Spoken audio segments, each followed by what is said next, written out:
amashimwe ahabwe umwami wacu kubwo indirimbo nziza. Ndibaza iyo turirimba ku byerekeye Isirayeli n'ibyo Imana yabageneye, aho rero turashobora gusubira kwibuka umuhanuzi Ezekiyeli 38 ahavugwa ngo ubwoko bwiwe, havuga ngo mu minsi ya nyuma ubwoko bwiwe buzogarukanwa mu gihugu c'inkomoko, mu gihugu cyabo. Havugwa ibizosohora byose n'ingene ubwoko by'ukuri buzofatwa.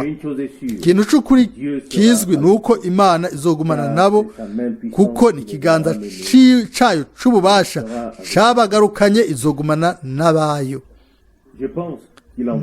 Ndibwira kandi ko niko bimeze no kuri twebwe. Imana izogumana nabo bose yatoranirije uno munsi no muri kino gihe. Imbere yo gusenga nagomba kumbure gusoma agace gatoya k'ubutumwa bwiza bwa Yohana, igice cya 16 guhera ku murongo wa 25. Ubutumwa bwiza bwa Yohana 16 guhera ku murongo wa 25. Ibyo bibabaririye bwiriye mu migani, ariko igihe kizoza sinzoba ngisubira kuvuganira namwe mu migani, mugabo nzobabwira ibya Data mbifoboye. 26. Kuri uwo munsi muzosaba mu izina ryanje, kandi simbabwira ngo nzobasabira Data, kuko Data nawe ubwiwe arabakunda, kuko mwankunze kandi mwizeye ko naturutse ku Mana. 28. Navuye kwa Data nza mu isi, ikindi isi ndiko ndayivamwo nje kwa Data. 29. Abigishwa biwe baravuga bati ubuho urabifoboye, nta mugani uduciriye. Ubuho tumenye kuzi byose, kandi ko kubwawe utarinda ko hogira ukubaza. Nico gituma twizera ko waturutse ku Mana. Yesu arabishura ati, mbega noneho murizeye? Igihe kigira kize, mbere kirashitse, aho muhava musabagira umuntu wese aje mu vyiwe munte jenyene, ariko sindi jenyene,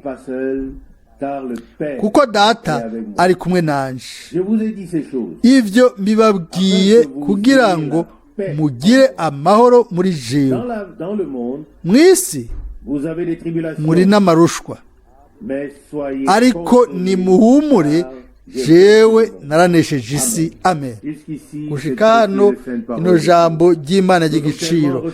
By'ukuri turafise amashimwe ku Mana ko mbere no mu misi yacu ntiyasubiye kutubwira mu migani, ariko yatumenyesheje abifoboye ivyari byuguruye mu gihe cacu, kandi yatumenyesheje icyagomba gusubira kumenyekana.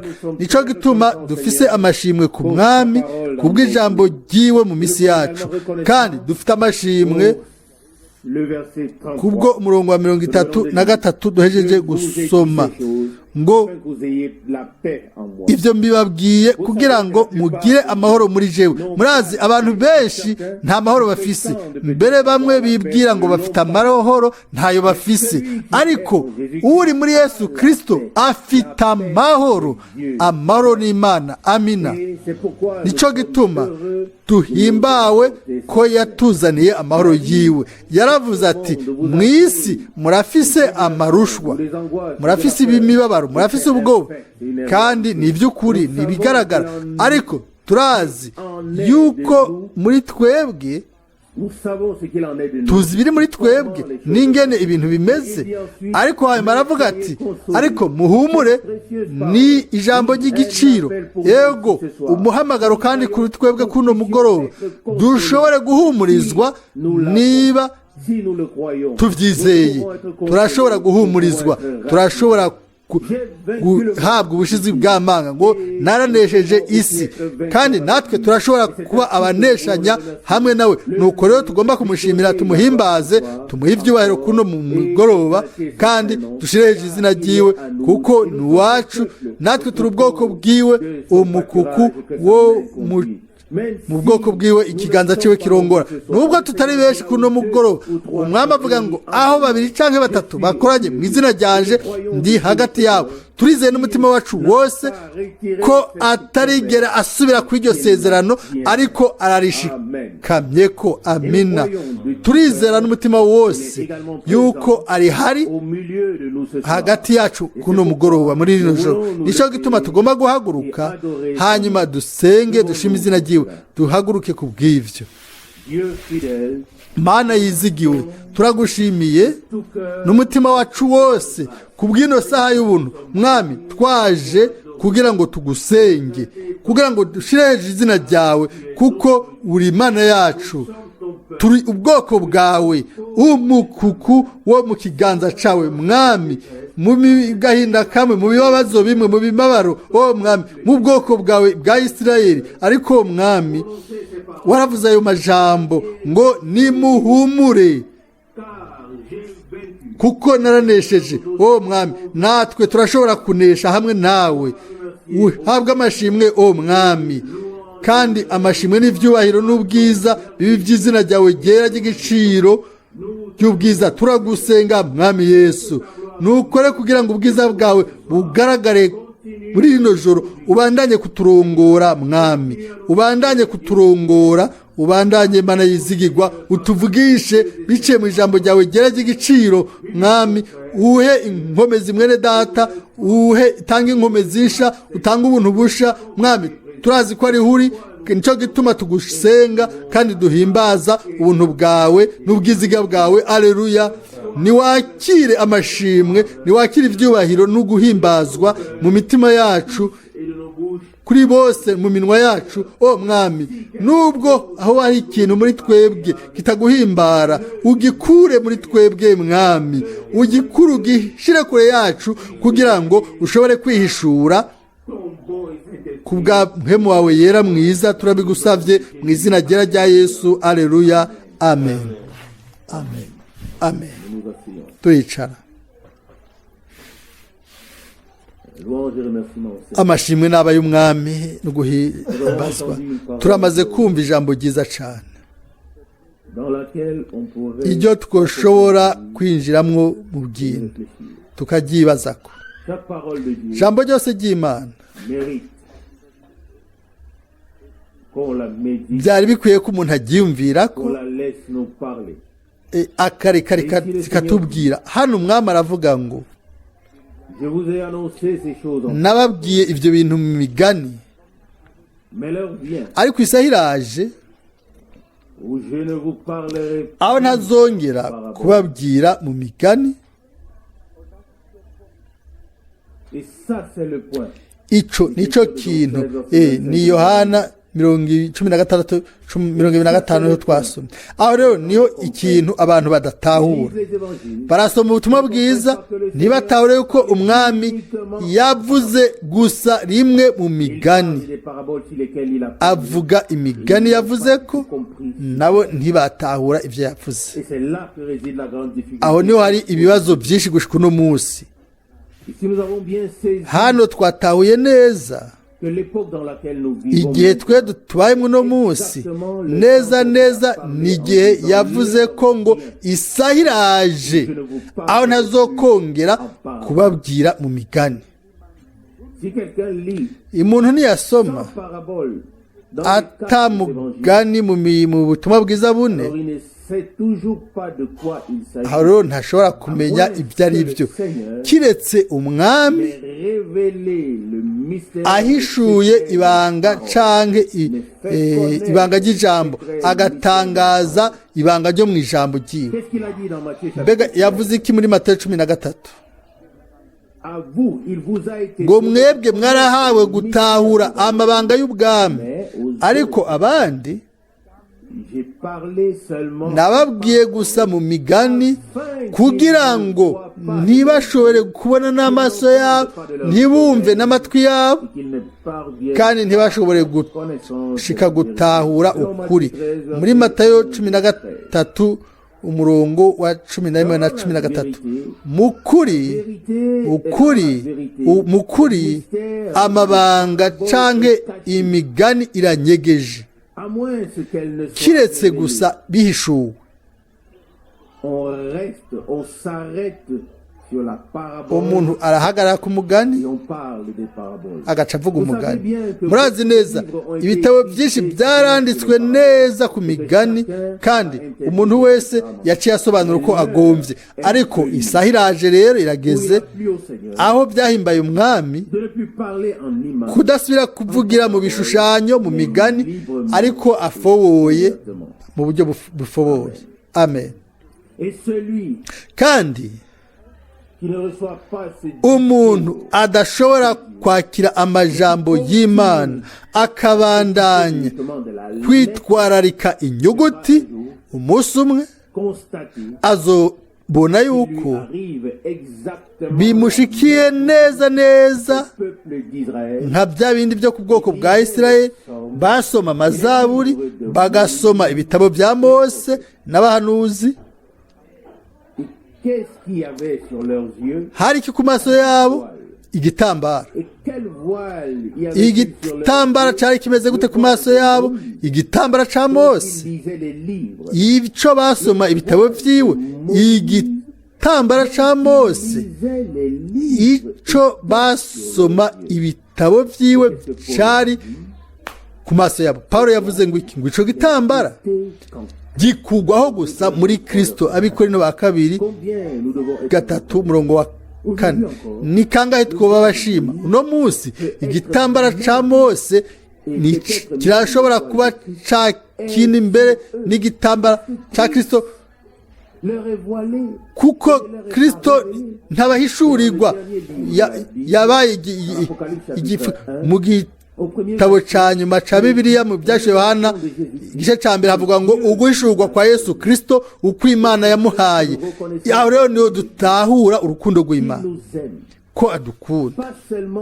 Atari gusa turamenya urukundo rw'Imana ko atuvugisha, atari gusa mu migani, ariko yaduhishuriye ugutahura ijambo ryiwe,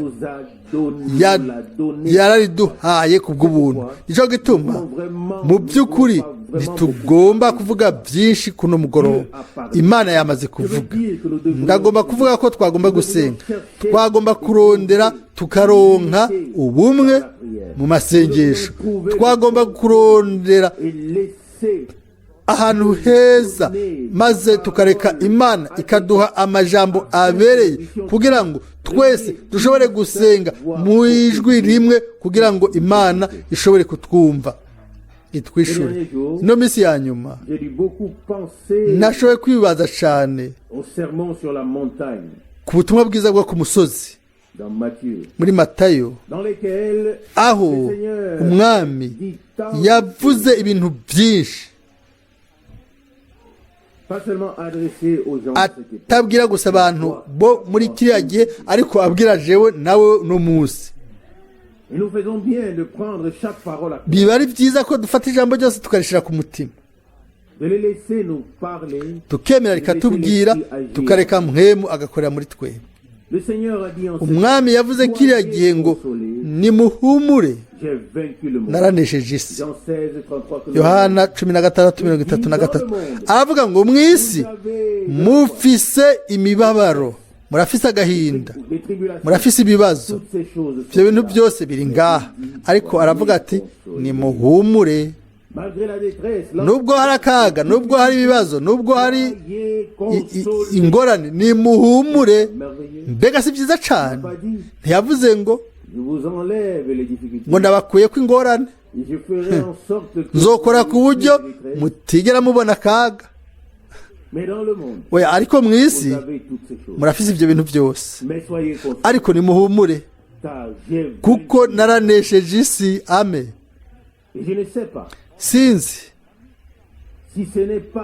nimba atari Yohana washoboye kwibaza kw'ayo majambo y'umwami igihe yandika ngo ukwizera niyo ntsinzi yanesheje isi. ni Yohana wa mbere 5:4. umwami wacu Yesu aravuga ngo nimuhumure kuko naranesheje isi. Amen. Yohana arandika akavuga ati nimuhumure, ukwizera niyo ntsinzi yanesheje isi. Amen. Mbega ukwizera kuwe, kwawe cyangwa ukwanje? Ukwizera uko Imana yaduhaye wewe nanje muri Yesu Kristo umwami wacu, wabaye umuhizo wanesheje ku musaraba igorogota kandi wanesheje isi. Amen. Ntabwo ari ukwizera kwanje cyangwa ukwawe, ariko ni ukwizera kwiwe, uko yashoboye gushira mu mitima yacu. Ukwizera we, kumwizera yashize mu mitima yacu. Amen. Ariko ni byiza cyane kubona ingene abantu b'Imana batondeka neza ijambo ry'umwami ku giterekwa kw'amatara. Ndibaza rimwe na rimwe twebwe abizera turagomba gukora ikintu kubwo agakiza kacu, gucungurwa kwacu. Ibyo rero mu buzima bwacu bwose ntidutahure yuko yamaze guheraheza ku musaraba igorogota. Ni bangahe abizera bahangaye ku buzima bwabo bwose ubwabo, bagashikana imyaka 60, 70, 80 mbere n'irenga, ariko bagihangayika ubwabo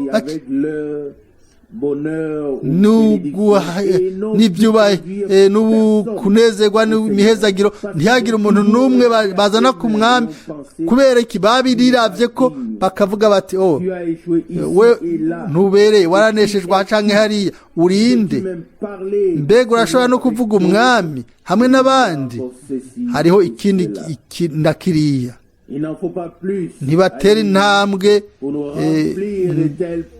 Umwansi aratwinjiza ivyumviro nk'ibyo ngo adukongataze, atubuze gushinga intahe n'ubuntu bw'Imana yacu ngo tubishingire intahe ku bandi. Mukundwa, ntituri ngaho ngo tumare ubuzima bwacu bwose twitwararitse ubwacu twebwe n'ibibazo byacu. Oya, turi ngaho ngo dutahure yuko Imana yatwitwararitse, ko yagiriye imbabazi twebwe, ko dushobora kuba inyegu yiwe y'ibihe bidashira ku bw'ubuntu, kandi ko dushobora igihe cyose kumwizigira.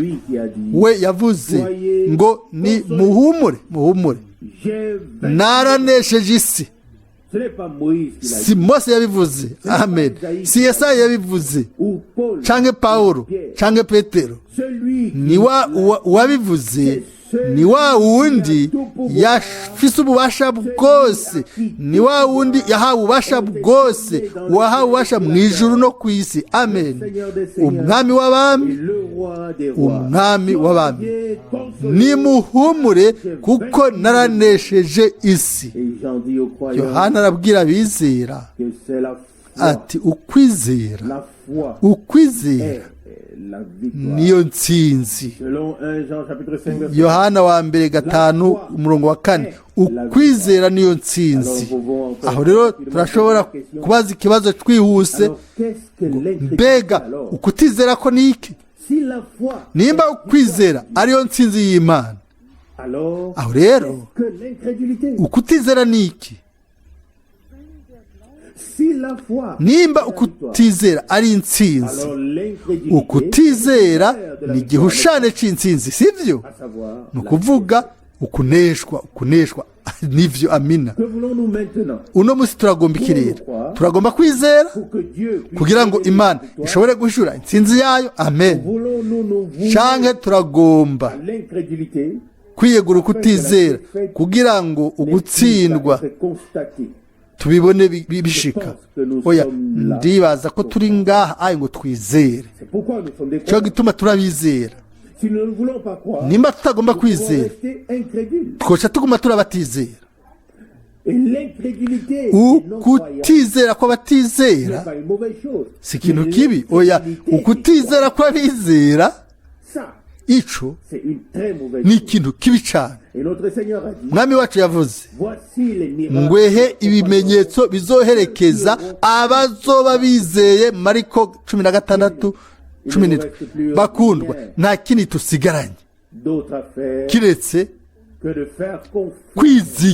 kwizera umwami mu buryo bushasha, kandi tukarondera mu nyonga hiwe mu masengesho. Azoreka tumubone.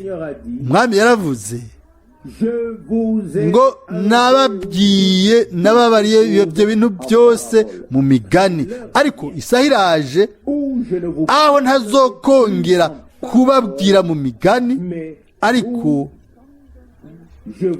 aho zobaha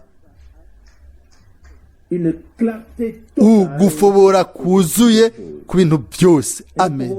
Turashobora kuvuga dufise ubushizi bw'amanga ko iyi saha yashitse. Yaratuvugishije mu buryo bufoboye bwuzuye ibintu, amabanga y'Imana ntakitwikiriwe mu migani no mu bitutu, ariko ayo mabanga yarahishuwe. Ibitutu byose byaramaze kwerekanwa. Umuhanuzi wo mu isezerano rya kera yasivugishwe ku mwami wacu avuga ngo azokugurura akanwa kiwe atavuga mu migani, ngo azobabwira mu migani. Ibyo nivyo byanditswe, ariko uko niko ibyanditswe byagomba gusohora. Uno munsi turashobora gushimira Imana yacu, ikintu c'Imana kigashobora gushirwa mu mitima yacu nk'umuzigo. Imana yafise intumbero n'umwe wese, kandi iyo ntumbero izoyishitsa ku guheraheza neza. Ndizera yuko twagomba gushira ku mutima tukibuka,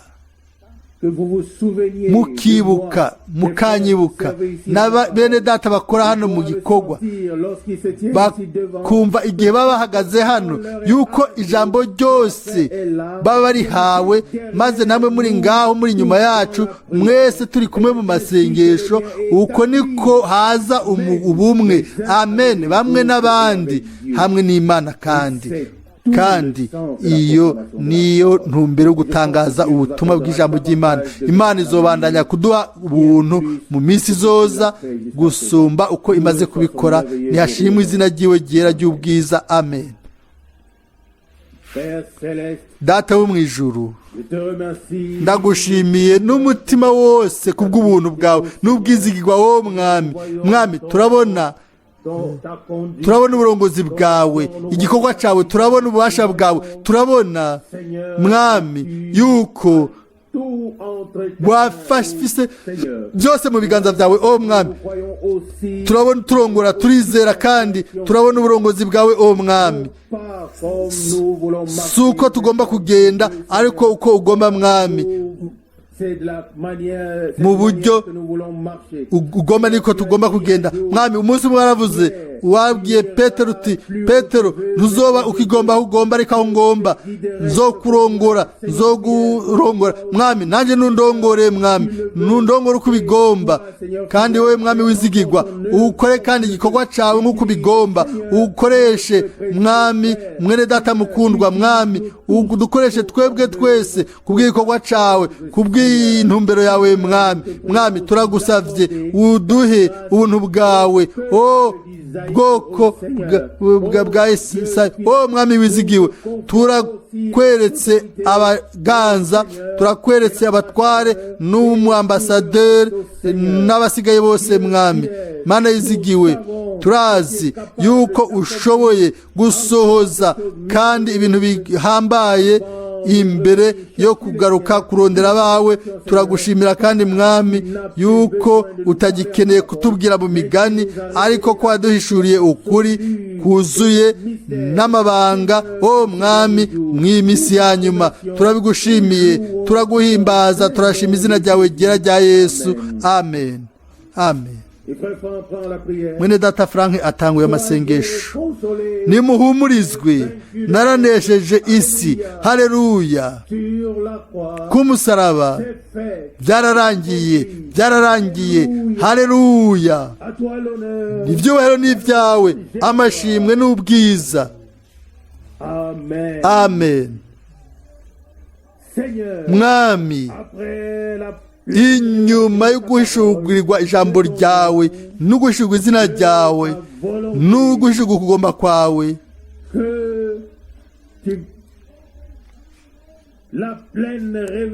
uguhishurwa kuzuye ko kwizera no gusohoza kuzuye kw'ijambo ryawe ryahishuwe. Amen. kumpera ntihabe ibindi bintu bituzuye, ariko mwami habe ugutunganywa kuzuye. Mwami, turizera n'imitima yacu yose yuko watanze kubw'ubuntu uguhishurwa kugutunganye, uguhishurwa kuzuye kw'ijambo ryawe. Mwami, turi hano, nutugire muri twebwe ku bwacu abaguhimbara. Inzira zanje zishobore kuba inzira zawe, ibyiyumviro byawe bibe ibyiyumviro byanje, ijambo ryawe ribe ijambo ryanje, inkomezi zawe zibe inkomezi zanje. Yego, nk'uko inzira zawe zibe inzira zanje. Ubutumwa bwiza butangazwe kandi bwemezwe, bushingirwe intahe mu buryo bubereye wewe, mu bwoko bwose, nk'igishinga ntahe, ibe intango y'amashimwe n'ubwiza bw'izina ryawe. Uhezagire umuambasaderi n'inzu yiwe n'abantu bose bo muri ambasade bumvise ijambo ryawe uno munsi. Mwami, uhezagire ibikorane muri Zayire, uhezagire bene data bajejwe gukwiragiza ubutumwa bwiza, wugure imiryango, uca inzira hagati mu bugaragwa. Mwami, ubwiza n'ibyubahiro bibi byawe. Uhezagire mushiki wacu aza gusubira inyuma, abe nka wa mwamikazi w'Iseba, agende musubira inyuma mu bwoko bwiwe, ashinga intahe y'ibyo wakoze. Amen. Mwami, uhezagire namwe mushiki wacu mukundwa asubira iburasirazuba, ubane nawe, ubane nabo bose bari mu mutima wiwe. Oh man, turasenga uno munsi kwa bene data bose, bari bashiki bacu bose, kuri abo bose bakubiswe hasi badashobora kwifasha, badashobora guhangana n'ibihe. Oh mana, wowe uri umwami, nuze udutabare, udutarikire ikiganza, utuvyure, dukure mu mukungugu, udushire ahantu hataramutse. Oh mwami, uhindure imibabaro, uhindure amaborogo, ubihinduremwo indirimbo z'amashimwe. Amen. Kugira ngo hasohore ibyanditswe ngo ukuboko kw'iburyo k'uhoraho kuri hejuru cyane, ukuboko k'umwami k'uburyo kugumya intsinzi, kandi ukwizera muri Yesu Kristo umwami wacu niyo ntsinzi yanesheje isi. Amen. O mwami, uragomba kutubwira, udutahuze ko dutegerezwa gucakira yuko wanesheje ugatsinda, kandi ukwizera kugomba gucakira intsinzi yawe, kugatahura yuko wanesheje ku bwacu. Amen. Mwami, hazobaho ubwoko bwanesheje, umukuku w'abanesheje iruhande yawe. Abo bose bazonesha bazoragwa byose. Amen. Bazonesha kubw'amaraso y'umwagazi, kubwo ijambo ry'intahe yabo. Mwami, jambo ryawe niyo ntahe yanje, ndagushimiye kubw'ivyo. Iyo ntahe nuguhishurwa bivuye kuri muhemu wawe yera. Niwakire amashimwe, guhimbazwa n'ivyubahiro. Haleluya, haleluya, haleluya. Oh mana yanje, ukureho imigozi yose mu buryo bw'imhemu, ucagagura imigozi yose, utubohore mu mitima, mu bugingo, mu mhemu, ubohore ururimi rwacu kugira ngo ruguhimbaze, rugushimire. Haleluya. Ubwiza n'ubwawe mwami.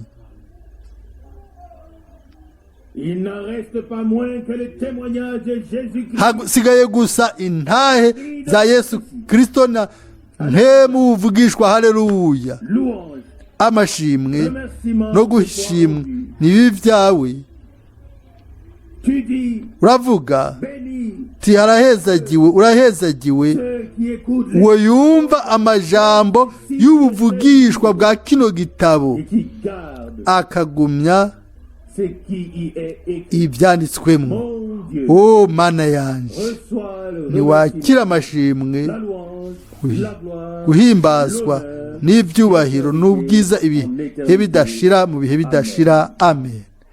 Amen.